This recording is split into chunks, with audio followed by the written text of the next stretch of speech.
Hi, and welcome to Twin Cities Real Estate Rhetoric. My name is Tom Sommers, and I am joined by my co-host, Toby Muma. Hi, Toby. Hello, Tom. I hope everyone is doing good today. I want to say a big thank you for all of the support from everybody that is tuning in and watching these on a weekly basis. We hope that we are giving you good, valuable information that is making things easier for you.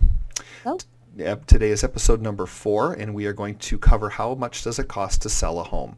This seems to be one of the largest questions that keeps getting asked by home sellers because they're so unsure of all the fees. So we're going to walk it through like a net sheet today and just kind of cover the basics, and hopefully this will clear out some questions for you. Right. Toby, you want to take it away and start? I'll just start with the very top. Very top line is going to be, what is your current mortgage or your current mortgage payoff? What you need to do is contact your lender and say, I'm going to be closing on my house. Give a date you're going to be closing on it.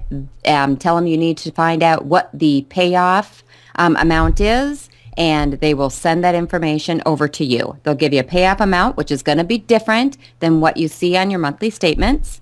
And usually that involves, interest. Yep. And, I'm sorry. Yeah, and it's important. Well, no, you're right on track, and it's important to also just kind of throw in there that it is going to be based on the date of closing. So you want to make sure if you're closing on whatever date, you say to the bank, look, I'm going to close a loan out here. What's the total payment or payoff going to be?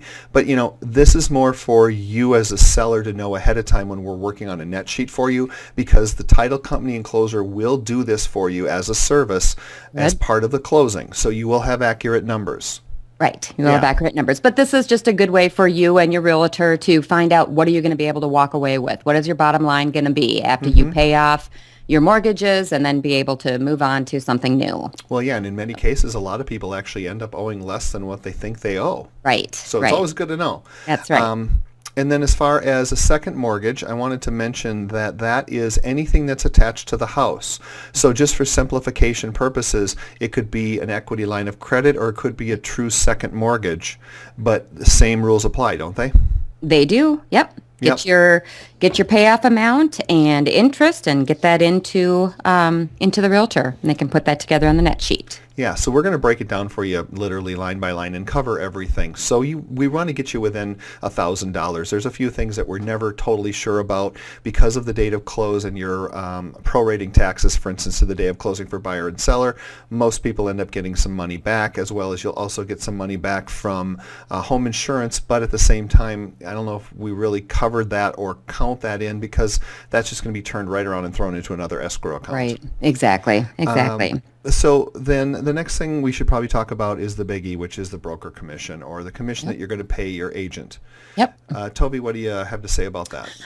First and foremost, it seems, I'm very surprised that when I go in and talk with clients, that they don't understand, or they could have their house listed and they've taken it off the market, they want to relist it, and they have no idea where their commission is going to. And so I want to start by just saying that half of the commission typically, or a good certain percentage of it, goes to pay the realtor that brings the buyer in to the property. And their brokerage. And their brokerage, yes, exactly. So the money, the commission that you are paying out is to bring a buyer into your property, as well as helping out the listing agent. Right. So the listing agent doesn't just walk away with this huge chunk of money. It ends up getting divided actually 4 ways, because when we do our half, it goes to Edina Realty, who we work for, and they take a certain percentage, and then we take the rest of that, and then out of that we also pay all of our fees. All of the internet fees we have, signs, brochures, MLS fees, everything. Right. Yep. So all that. Yeah, and so it's important to know that you get what you pay for. So if you've got someone who is practically doing it for nothing, you're probably going to get that in service, because there's literally no incentive for them to make any effort to promote your house. Right. And the days of sticking a sign in the yard and just going, okay, well, we're going to wait for the buyer to show up, those are long gone. You have to be aggressive, and you need to market your home, and that unfortunately, that includes different fees that are going to be coming up from, our end that we have to take care of. Exactly. And just to add in there, the commission paying buyer and seller, we have the connections, we have the contacts, we have the resources, we have all that. So yeah. So True. Anyway, we all know there's a commission to pay, but good agents will prove to you the value. And, Right. and the only other thing I want to say about this, and then we'll move on and I'll get off the soapbox, is, all agents aren't created equal. And I think it's fair for us to make that statement right now. You truly do get what you pay for. And before you make a decision whether there's value, at least meet with us and hear what we have to say about how we would market your home. If you don't think that the value is there, great, don't hire us. Yep. But at the same time, I think you'll find that, we are offering value-added service that a lot of other agents say they're adding or giving, and they're not. So But they don't. everybody's different. Everybody's definition of full service is totally different. It's very different. Yep, exactly. The next thing then would be the broker admin commission, and that varies from every broker. Yep. It's all a little bit different, but they're all pretty close. This is a fee that goes directly to the broker. Tovey and I and every other agent do not see a penny of this. Nope. This is a fee that they charge for the service, and it goes into a lot of different things, but it is stated as a commission, so you need to know that. Right, exactly. And one thing I do want to say about that is I know a lot of people will ask, can we waive that or something? If we waive it, we have to pay it. The brokerage, Yeah. It comes out of it has our to come out of our pocket. Yeah. So yeah, exactly. And like I said, this is something and part of being working with a large company. And Edina, they've got great value. They really go out of their way to do a lot of special things for us as agents to be better agents for you. Exactly. Very good. All right. So the next thing would be state deed tax. State deed tax. Can't get away from that. That is in Minnesota. Every state, of course, is going to be different, but in Minnesota, it's 0.0033% of the sale price that is paid to state deed tax. And if it makes you feel any better, on the buyer side, they pay 0.023 of whatever the mortgage amount is. So the state gets you coming and going. Right. Everybody pays. So it's another, it doesn't matter who you work with, you're going to pay this. Exactly. So let me see. Balance of real estate taxes, again, like I told you or earlier on, or we mentioned, that we're not sure about because everything changes. Depending on the date and of the real closing. estate taxes, and the real estate taxes, that's something either some people escrow them, some people pay them just directly to the county or city, on a biannual basis. So it's whatever way you choose to do it. But either way, it's not going to be money left on the table. It will end up back in your pocket as a credit one way or another. Exactly. What's Very next good. on our list?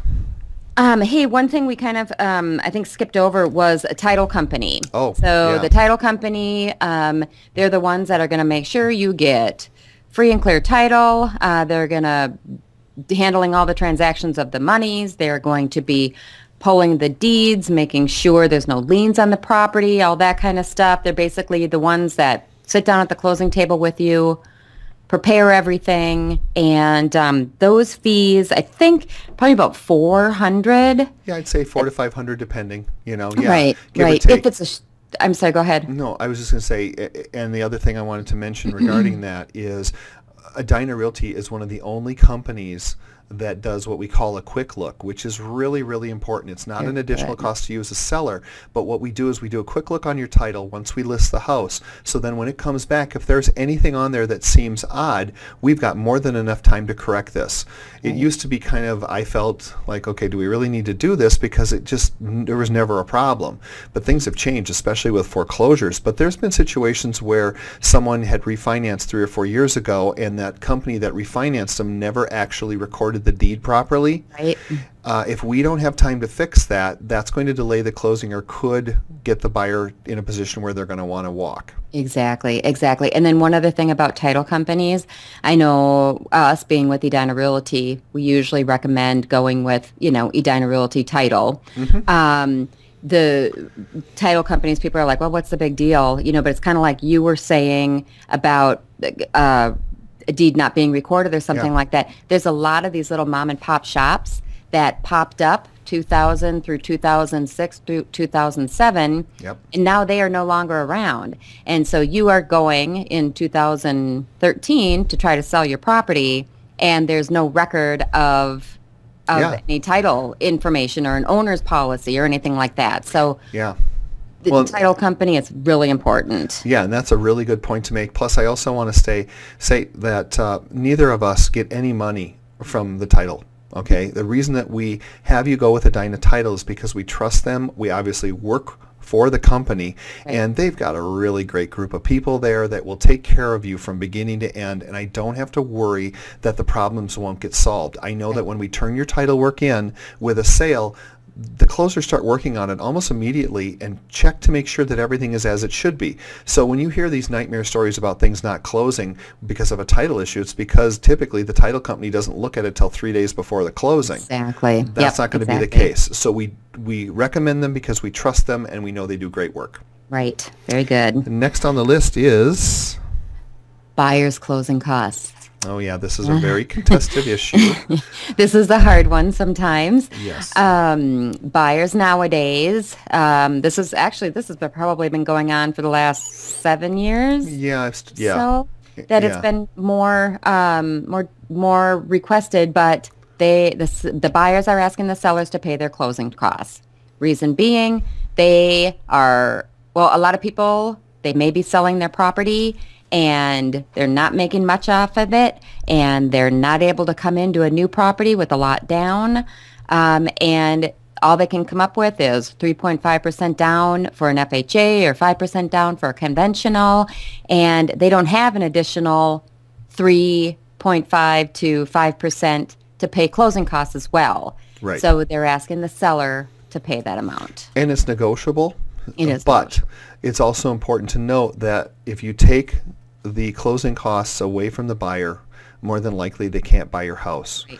Now, granted, their financial situation is not your problem, but it is. Yeah. Because they're requesting this, and like Toby said, most of them just literally have the 3.5% down on an FHA loan. They don't have it. So it's not going to be a credit to you, but you are paying them, but you're not. It's kind of like a legal way for them to roll the seller paid closing costs into the loan. So Right. you're not getting the credit for it, but they're actually going to pay interest on it over the life of the loan. It's a really confusing thing, and if we meet with you in person, we'll be more than happy to go through it with you in detail. Just know that this is a necessary evil to get the house closed, and I would say maybe 70% or better of the sales we do have some amount of seller paid closing costs. I know sometimes if I get a purchase agreement in and there's like no seller paid closing costs, I'm like What's calling. wrong? Yeah, Do you need seller paid? Did you forget Yeah. to add it in there? I just want to verify. That's my first thought too. Okay, is it missing? All right, what are they going to do? All right. Yeah. So yeah, just know that that's just something that you can't get away from. But the important thing isn't the seller paid closing costs. Again, at the end of the day, it's your bottom line. Right. So we can discuss that with you, and there's always negotiation that can happen with regards to those seller paid closing costs, and we can go through those strategies with you as well. Exactly. Okay. Next, what do we have? Home warranty. Oh, yeah, warranty. So that's just something that's the same with seller paid or buyers. I'm sorry, seller paying the buyer's closing costs. Warranty is another thing. Depending on how old your house is, if you have a house that was maybe built in 2000, 1999, somewhere in there, everything is 13 to 15 years old, everything being the furnace, the air conditioner, the, mechanicals in the home if they haven't replaced appliances and everything. So you might want to, or if you're selling your property, a buyer may come in and ask if you can pay for a warranty for them. And I think Edina Realty, we have a home services warranty. Yep. Yeah, home services plus, and that's like $500 that either the seller will offer to the buyer or the buyer can request it in the purchase agreement. But that is another amount that could potentially be on there. And it's also negotiable like everything Yes. else, so you can also ask the buyer to pay it if they want it. So Right. some of these fees are optional, but we Right. would rather paint a picture for you of a worst case scenario than to sugarcoat it for you and then we come up 10 grand short. Right, exactly. And so then after that, there's other miscellaneous charges for fixes, like if they're asking for something to be repaired after the home inspection. But we typically don't put that on your net sheet because we don't know if that's going to happen. So Right. the advice we typically would give you is look, fix whatever's broken before you put the house on the market to minimize the buyer's requests. Yep. Very good. It's always easier and less expensive to keep it in control of your own hands than to hand it over to the buyer, because they're going to want everything done in the most expensive way possible. Right, right. And their person and their, yeah, so. Retail Association. Resale association, yes. Association docs. If you live in a townhome, condo, or even single-family homes, sometimes have associations. But there are what we call resale disclosures that every buyer is entitled to look at if they're going to be purchasing a property that's in an association, and they have a certain amount of time that they can review these documents. There is a fee that the seller has to pay for those documents. Typically, it's about $200 for the bylaws and all that kind of stuff, $100 for the resale disclosure that goes through the accounting items, shows how much money's in the association. What else am I? No, you pretty much have everything as the rules and regulations, but I guess the bottom line is that this is something you cannot escape. You Right. absolutely have to, by Minnesota law, furnish this to the buyers, and this is a fee that you pay to your association or management company. This is not a real estate fee. It's just on that spreadsheet so that you know. And in fact, since we're talking about this, there's one other one I want to cover. If you happen to live in a city that requires a time of sale or truth in housing inspection, you are going to have to take care of that as well. And those range anywhere from, $180 to $250 respectively. Again, we can give you all the details, and not all cities are affected, but that's another thing that's going to come out of your pocket, and you're going to have the certificate of approval saying that this house is passed before you can close on the home. Right. Some of the cities require that you have a home or the truth in housing inspection before you list the property. Others will say, no, you just have to do it during the duration of the listing, and either way, you want the documentation before you close. Right. So again, another one you just can't get out of depending on the city that you're in. Exactly. And then the last one would be document handling fees. Everyone always wants to know what these are, and those are essentially about $25 per document for every mortgage you have to pay off. Again, you can't get out of it because it has to be overnighted and wired to the mortgage company to make sure that everything gets paid off in full.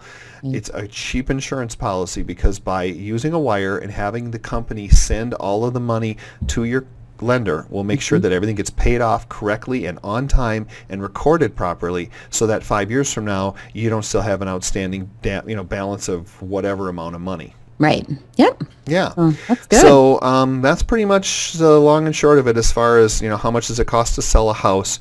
Right. Like I said, go ahead. Oh, well, I was just going to say, and so basically all you're doing is you're taking all of those fees, adding them up, and then taking it away from what you owe on your property, and then you'll be able to look at a number and say, this is what the cash I should have at hand for moving forward. That's a great point. I would have forgot to say that. So yeah, there you go. That's pretty much everything in a nutshell, and we'll go through everything with you in detail. If you have questions or comments, as always, feel free to give us a call or send us a private email. If you can reach us at our Facebook page, which is the Twin Cities Real Estate Rhetoric, please click like and like our page. You can also sign up for an RSS feed as well. We hope that these are helpful to you, and we really appreciate you taking the time to listen or tune in wherever you are coming from. That's right. Thank you so much, Tom. Thanks. See you, Tovi. Have a great day, everybody. Bye.